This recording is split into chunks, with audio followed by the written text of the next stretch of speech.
Hey, look who's here. Hey, me Matt. Hey, me Matt here.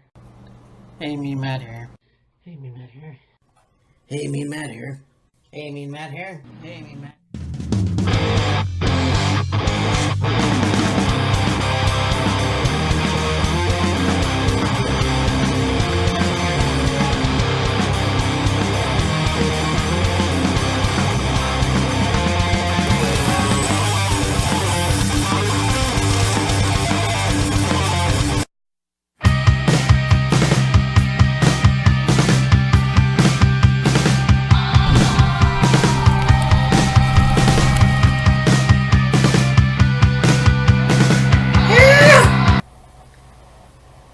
Wow, that was a really good. Oh. So, this weekend was a really good weekend for wrestling. You know, I'm gonna do two reviews, So, I mean, it's good because this show, Fight for the Fallen, was one of the best shows in a really good arena. This arena in Jacksonville definitely was unique in its own way. Like, we've had different arenas for different companies, like TNA and stuff like that. WWE rarely ever does that anymore, but it was really good to see and really, refreshing in my opinion. But this was a really good show, front to back. Fight for the Fallen, always a joy, in my opinion. So we had the first match. We had Peter Avalon, who came out with Leva Bates, again, the librarian gimmick there, and they took on Sonny Kiss, and this was a pretty good match. Of course, they tried to shush Sonny and stuff like that, the typical gimmick, which I thought was pretty cool. Sonny won the match, and yeah, pretty awesome for the pre-show of the evening. We had Bea Presley and Shoka Oma versus Britt Baker, DMD, and Reno. So two Japanese women, two British women. And this was a really good match as well. You had these two Japanese women definitely, obviously, know the fast pace wrestling. Of course, Britt Baker's always fun to watch as well, but it wasn't without having Bea and Shona winning the match.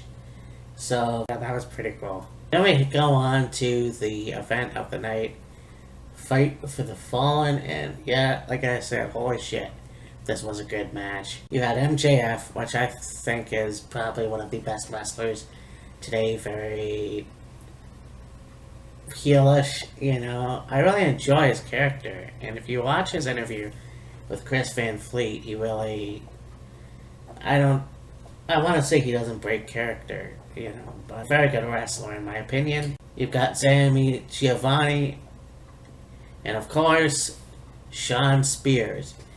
And again, looking at the interview with Shawn Spears and Chris Van Fleet, and Shawn saying, since leaving WWE, he is going to change his character. He's got the tattoos and all that shit, which is cool. And yeah, guy came out very melodic, very, he had the hood on and everything. Yeah, just a different attitude than what we're used to with Ty Dillinger. So, very cool to see that as well. And they took a Darby Allin, Joey Janela, and Jimmy Havoc. And yes, these guys, Darby Allin impressed me when he faced Cody Rhodes recently. So this match really didn't disappoint. He did a lot of interesting.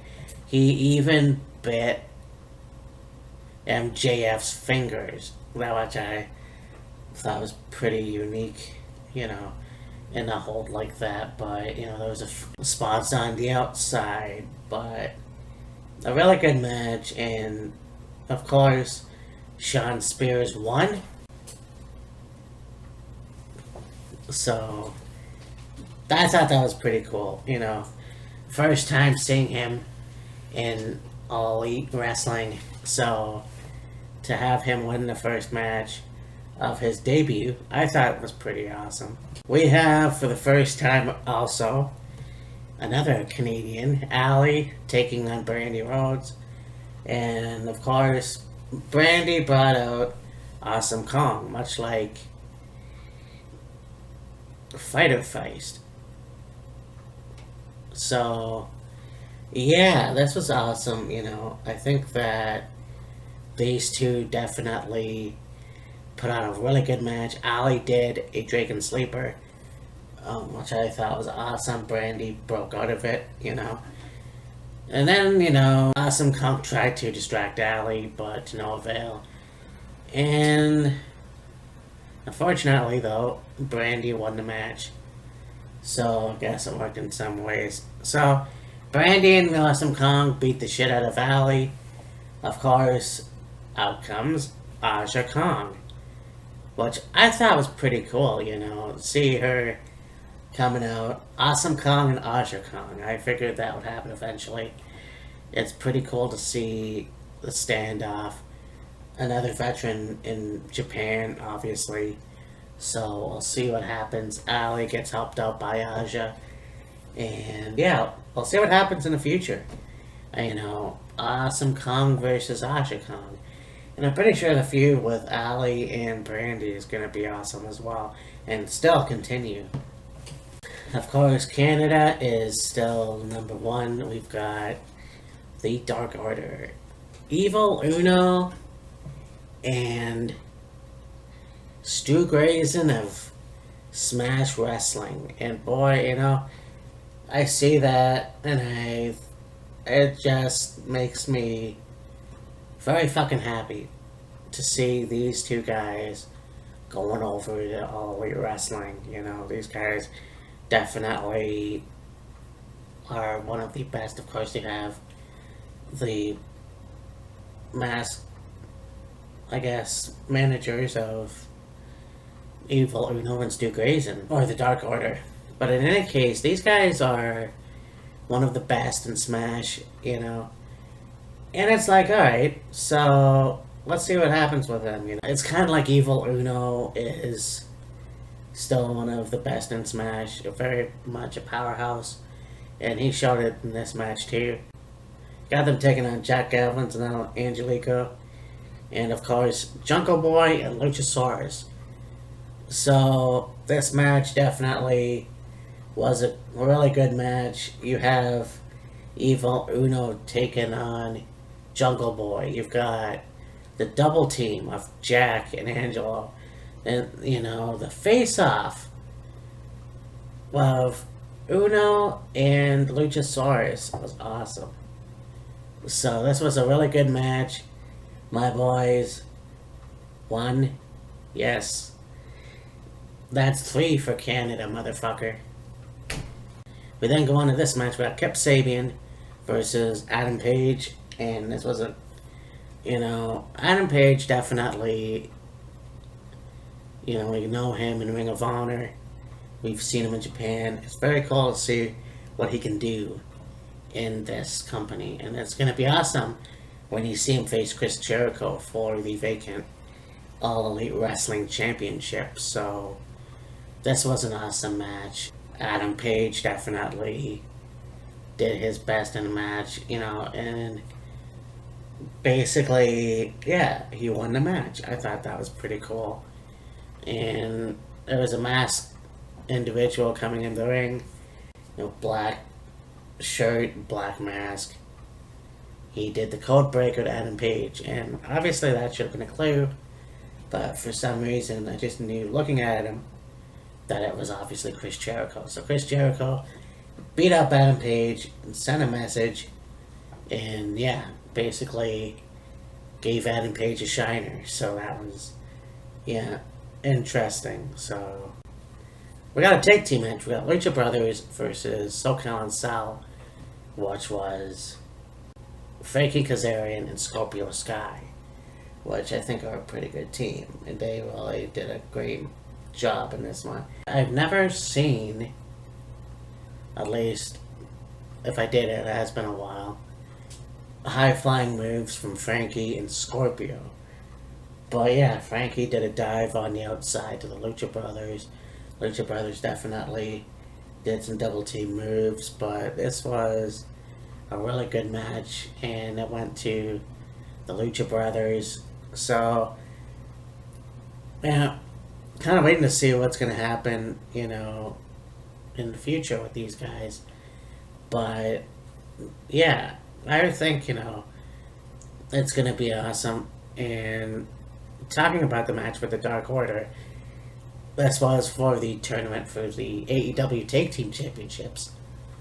So, we might see.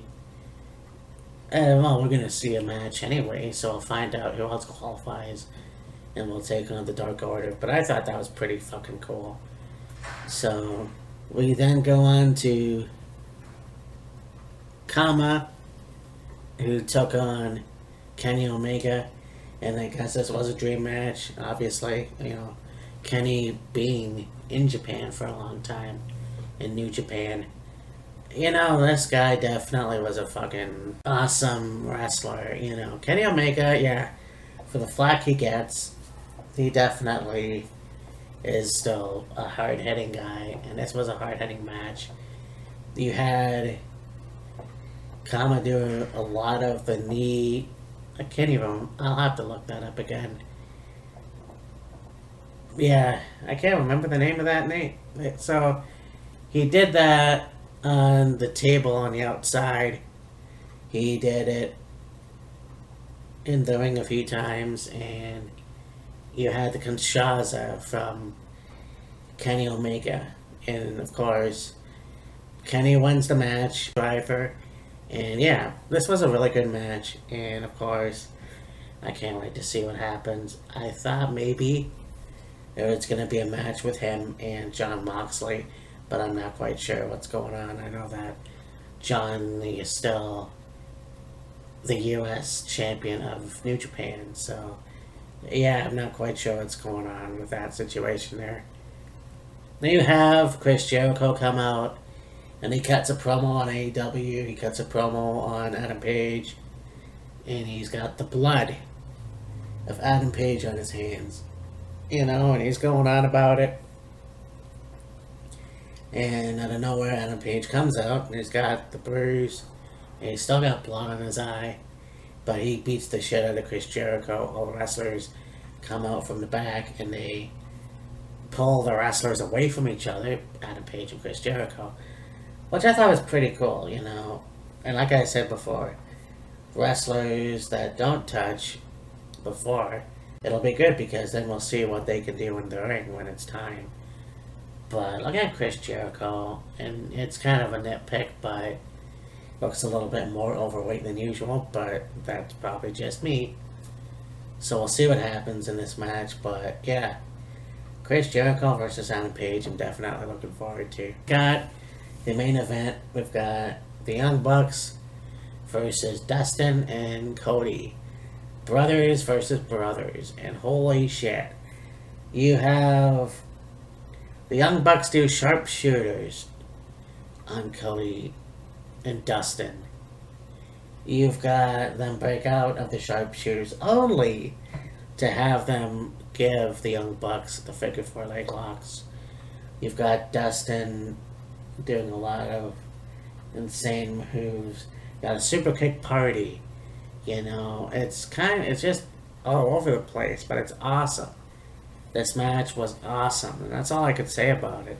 Young Bucks won, and after the match, it was off the air. It was Cody talking about the check for the charity that owes the fire in Jacksonville.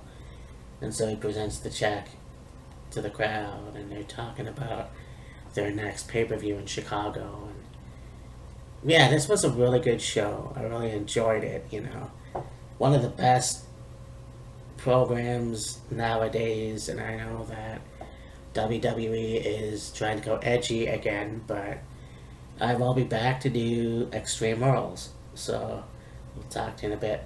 Bye.